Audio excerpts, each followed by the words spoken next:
going through something kind of scary, but it's out of your control, obviously, and for me personally, it's just how you choose to react to it, and I want to stay positive and work hard through it, and be the best support for the guys now that I can be. So yeah.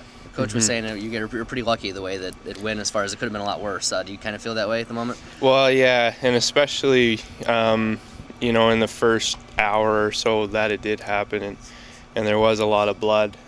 So they wrapped me up, and original thinking was, we need to preserve the artery. So that was kind of scary. And then when we got to the hospital and they took the wrapping off and relieved the pressure, they noticed that it wasn't the artery and it was just a vein. So that's where all the blood came from. And then just had to repair a couple tendons, and it's looking like I'll be ready for the new year. So I'm real thankful for that, and we'll just have to do some things to prepare myself to be back and ready to play when the time comes.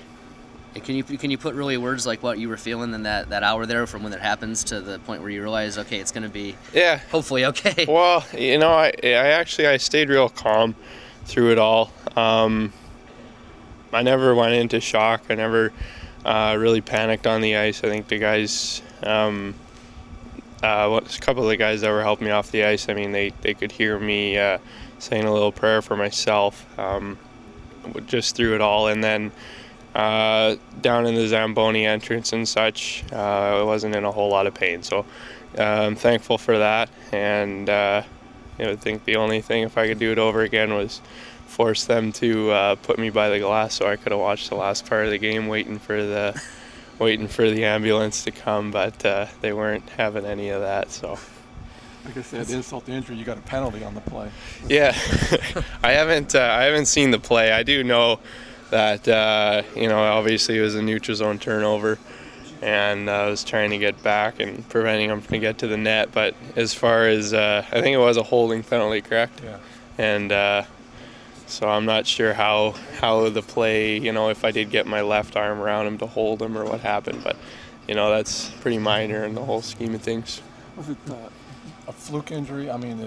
Anything could be done differently in terms of padding down there, or is that just the way the equipment and everything? Well, yeah, there isn't a whole lot of. I could wear a longer elbow pad, and then.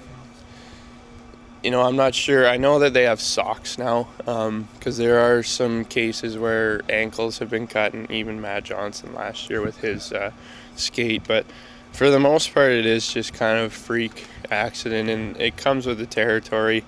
You're playing on, 1-inch blades that are razor sharp. So I'm not the first person that it's happened to. Just on our team alone, we've had our coach Rawlik has had the same thing done to his wrist, and Matty Johnson last year, like I said. So, it comes with the territory, and I wouldn't change it for anything. So. It sounds as though, just from looking at Twitter and things like that, you've been kind of, maybe I don't want to say overwhelmed by the reaction, but you've been pretty thankful for kind of the thoughts and prayers of everybody. Is that a fair assessment? Yeah, absolutely. I've only been here for 4 or 5 months, so I've done my best to adapt to the community and the city of Columbus, but then kind of an event like this, you realize just behind the scenes how many people are actually following you, and just how much people care about their Buckeyes. So it is a real good feeling. It gives you goosebumps kind of just thinking about it, and I'm real thankful for that and the people of Columbus for that.